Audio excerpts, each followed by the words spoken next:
बारिश ने चादरें ओढ़कर रात को गीले अंधेरे में बदल दिया।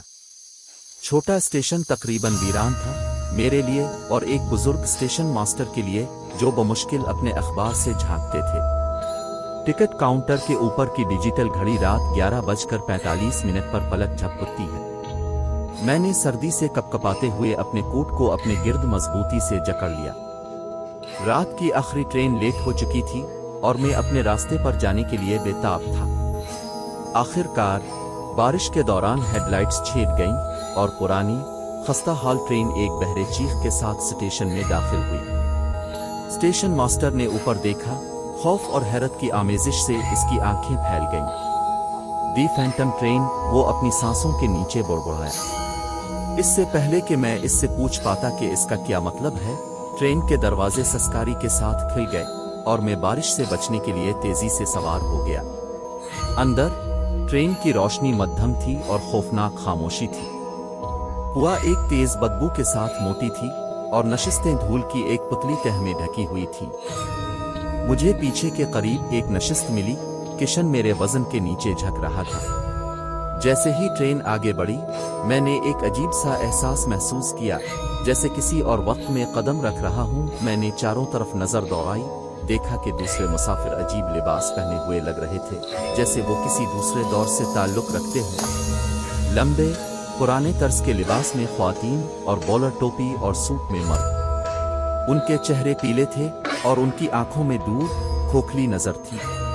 मैंने किसी की आंख पकड़ने की कोशिश की, लेकिन किसी ने मेरी मौजूदगी को तस्लीम नहीं किया। उन्होंने सीधा आगे देखा।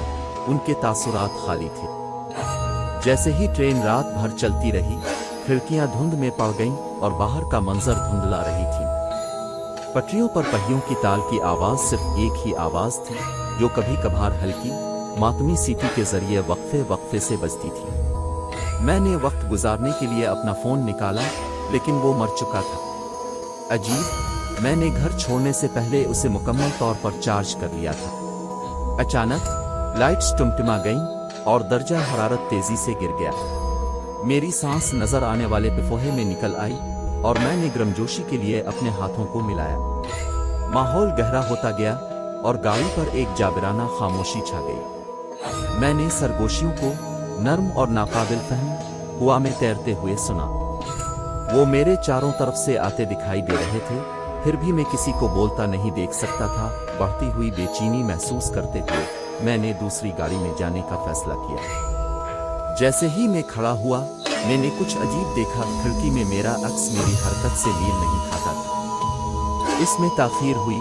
मेरे करने के बाद 1 सेकंड का एक हिस्सा आगे बढ़ा। मेरे अंदर घबराहट फैल गई और मैं तेजी से गिलियरे से नीचे उतरा। लकड़ी के भारी दरवाजों से अगली गाड़ी की तरफ धकेल दिया। अगली गाड़ी पहली जैसी थी, लेकिन एक परेशान कुन फर्क था। यहाँ के मुसाफिर शफाफ भूत भरे अदादो शुमार थे। उनकी शक्लें गर्मी की लहरों की तरह चमक रही थी।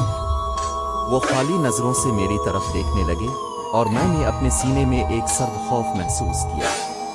मैं धीरे से पीछे हट गया, लेकिन एक भूत वाला हाथ आगे बढ़ा, बर्फीली गिरफ्त से मेरा बाजू पकड़ लिया।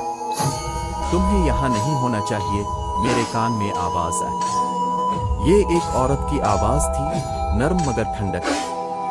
ये खोए हुए लोगों की ट्रेन है। मैंने अपने बाजू को आजाद किया और ठोकरें खाकर पिछली गाड़ी में चला गया, सिर्फ इसे मुकम्मल तौर पर खाली पाया।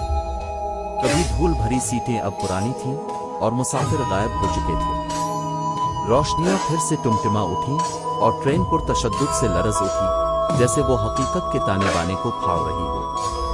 भागने के लिए बेचैन होकर मैं रेलगाड़ी के आगे की तरफ भागा। एक के बाद एक रेड़ी से गुजरता हुआ हर एक आखिरी से ज्यादा मस्कशदा और डरावना ख्वाब था। दीवारें बंद होती दिखाई दे रही थीं और सरगोशियों की आवाजें और ज्यादा जोरदार हो रही थीं। खिड़कियों में चेहरे नमूदार हुए, अजियत में मुड़ गए, उनके मुंह खामोश चीखों से खिल गए। आखिरकार मैं इंजन रूम में पहुंचा। दरवाजा खुला था और एक मध्यम रोशनी फैली। अंदर मुझे एक पुराना कंडक्टर मिला। इसकी वर्दी फटी हुई थी और उसकी आंखें खोखली थीं। उसने मेरी तरफ उदास, जानते बूझते नजरों से देखा। अब फैंटम ट्रेन में सवार हो गए हैं, उसने कहा। एक बार जब आप ऑन हो जाएं तो वहां से उतरने की कोई सूरत नहीं है। बरा करम, मैंने इल्तिजा की, कोई रास्ता होना चाहिए। उसने आहिस्ता से सर हिलाया। ट्रेन रात में खोई हुई रूहों को इकट्ठा करती है, जो वहां भटकती है जहां उन्हें नहीं जाना चाहिए। ये वक्त और जगह से गुजरती है, कभी नहीं रुकती, कभी अपने मुसाफिरों को छोड़ती नहीं है। ट्रेन फिर से चल पड़ी और मुझे एक खींचातानी महसूस हुई, जैसे कोई गैर मर्ई कुव्वत मुझे कंडक्टर की तरफ खींच रही हो। तुम्हें मेरी जगह लेना चाहिए, इसने कहा। इसकी आवाज बमुश्किल सरगोशी से ऊपर थी। ये छोड़ने का वाहिद रास्ता है। इससे पहले कि मैं कोई रद्द अमल जाहिर करता, वो गायब हो गया और ट्रेन पर तशद्दुद झटका लगा। मैंने खुद को कंडक्टर की फटी हुई वर्दी में मलबूस पाया। ट्रेन के कंट्रोल मेरे सामने थे। एहसास ने मुझे सर्दी की लहर की तरह मारा। मैं अब कंडक्टर था, लामतनाही रात में प्रेत ट्रेन की रहनुमाई करने के लिए बर्बाद था, मेरी तरह खोई हुई रूहों को इकट्ठा करता था। ट्रेन ने अपना सफर जारी रखा। उसकी मातमी सीटी अंधेरे में गूंजती रही, अपने भूत मुसाफिरों को हमेशा के लिए ले जा रही थी।